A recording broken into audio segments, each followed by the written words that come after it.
สบายดียามเช้าๆเนาะตอนนี้น้ำเหลือพอดีเหลืออยู่2 เมตรน้ำเหลือ2 เมตร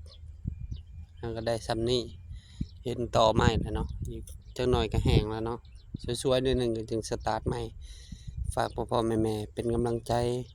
ให้บ่าวจะมั่มกดติดตามบ่าวจะมั่มเด้อกดไลค์กดแชร์อย่าลืมกดกระดิ่งเพื่อบ่พลาดคลิปใหม่ๆของบ่าวจะมั่มดูดมาใส่น้องนี่เนาะน้องนี่ก็จะจนชิล้นแล้วอยู่ในแจน่ะ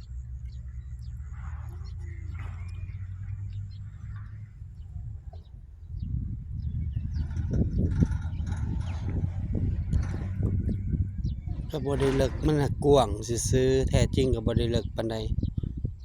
บ่ท่วมฮอดหัวซ้ำเดะ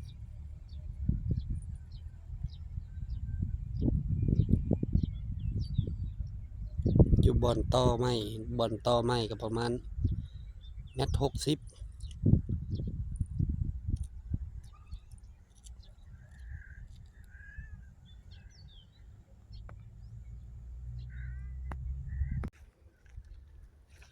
โอ้พ่อเฒ่าคูณเพิ่นยังบ่ทันมา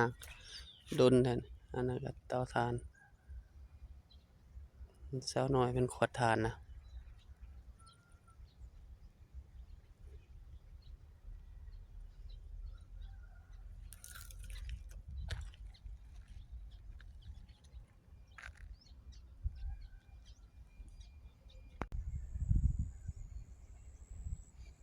ลงหลายเติบพ่อแม่พี่น้องเอ